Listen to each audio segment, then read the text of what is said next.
भदोही की कालीन देश में ही नहीं विश्व में भी एक अलग छाप बनाती है। कालीन के कारोबार पर लॉकडाउन का काफी असर देखने को मिला है। दरअसल कालीन के कारोबार से सैकड़ों बुनकरों का घर चलता है। देश में हुए लॉकडाउन के बाद इस कारोबार पर गहरा असर पड़ रहा है।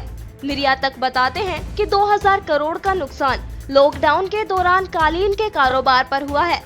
ऐसे में भदोही के कालीन कारोबार पर काम करने की छूट मिलती है तो निर्यातक सोशल डिस्टेंसिंग का पालन करते हुए काम करने की बात कर रहे हैं। संकट की इस घड़ी में बुनकरों के लिए घर चलाना मुश्किल हो गया है। बुनकरों का कहना है कि कारोबार शुरू होने से वो अपने परिवार का पेट आसानी से भर सकेंगे। लॉकडाउन के दौरान जितनी भी जमा पूंजी थी खत्म हो गई है। ऐसे में उनका घर चला पाना मुश्किल हो गया है। भाई जब से लॉकडाउन हुआ है तब से तो हम लोग बेरोजगार हो गए हैं और लोगों के पास कुछ रोजगार है, साग सब्जी और सब है तो लगा के अपना जीवन पालन कर रहे हैं। लेकिन हम लोग इतने बेरोजगार हो गए हैं कि बैठे बैठे हम लोगों की बड़ी समस्या हो गई है और इस समय तो हम लोग एकदम माने पूरी तरह से हम लोगों का व्यवसाय पूरा धंधा चौपट हो गया है और हम लोगों के पास तो कोई उम्मीद नहीं है। और अब देखते हैं फिर कालीन का काम कैसे स्टार्ट होता है, फिर कैसे हम लोग क्या करते हैं। हम तो चाहते हैं काम की शुरुआत हो जाए। जो हमारे यहाँ आदमी काम करते थे वो काम इस लॉकडाउन की वजह से कर नहीं पा रहे हैं।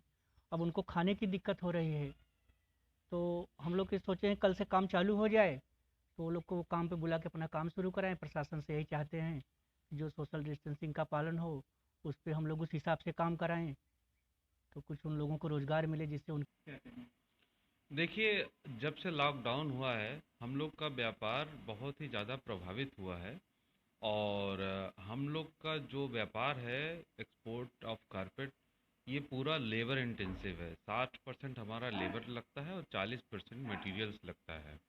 इस वजह से इसमें जो लोग काम करने हमारे यहाँ आते हैं वही हमारे मशीनरी हैं, या तो कह लीजिए या तो उनको कह लीजिए कि वही हमारी कंपनी को चलाते हैं। चूँकि अब सोशल डिस्टेंसिंग की बात आ रही है कोविड-19 की वजह से, तो ये एक बहुत ही अहम मुद्दा है जिस पे हमें ध्यान रखना चाहिए और हम लोग रख भी रहे हैं। जहाँ तक देखा जा रहा है भदोही में सारी कंपनियां बंद हैं, ऑल ओवर इंडिया जैसे है। और अभी कुछ बात हुई है सरकार की तरफ से कि 20 अप्रैल को हम लोगों का यूनिट खोलने के लिए कुछ अनुमति दिया जाएगा, जिसमें से लगभग 30-35% कैपेसिटी से हम लोग काम कर सकते हैं। तो ऐसे स्थिति में हम ये चाहेंगे कि जिस प्रकार सरकार ने हम लोग को निर्देश दिया है कि सैनिटाइज़र का प्रयोग करें और मास्क सारे बुनकरों एवं लोगों को दें, वो तो सही बात है, वो हमको करना भी चाहिए और हम करेंगे भी।